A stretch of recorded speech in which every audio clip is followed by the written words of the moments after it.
এটা কে আমানদা? তুমি খেলা দেখছো এখানে? এই ভোটের সময় তুমি ভোট দিলে তো?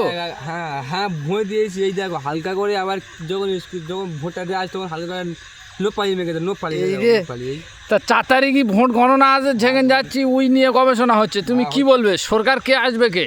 সরকার এখানে যে দিদিভাই আছে, হ্যাঁ তো আমাদের যদি বা সরকারটা যদি বা আমার কয়েকদিন দিত আমার কাছে, তো আমি একটুখানি ভালো উন্নয়ন করবে নাকি? বিশাল উন্নয়ন, মানে এসব রাস্তাঘাট যা আছে সব পুরো কাঁচের হয়ে যাবে, তো সব গাড়ি যাবে কাঁচের, ওবেতে যাবে, সব বিশাল মানে হেভি।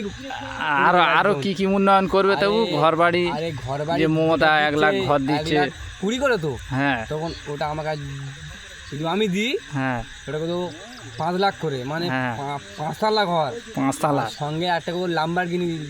ওটা কি করবে? ওইটা যদি বা চাইলে মানে যদি বা খুব দ্রুত টাকা পায়, ও হাগার জন্য, তাই তো? লাম্বরগিনিটা ওই আরো উন্নয়ন, তাহলে এই সব রাস্তা ফাস্তায় ঢালাই তেমন থাকবে না, তাই তো? না না হ্যাঁ, এসব ভেঙে একদম পুরো বিশাল করে দেবে একদম। আর আমাদের যে নতুন হাটে এত ভিড় হচ্ছে, একটা ব্রিজের কথা সবাই বলছিল। ঠিক বলেছে, নতুন হাটের ভিড়টা বিশাল, মানে বিশাল। ওটা মাথায় রাখবে তো? ওটা মাথায়, মানে কারণ ওই জয়নগর থেকে ডাইরেক্ট এপারে চান্দোলা পর্যন্ত ব্রিজ করে দেবো। ওটা কিসের ব্রিজ হবে?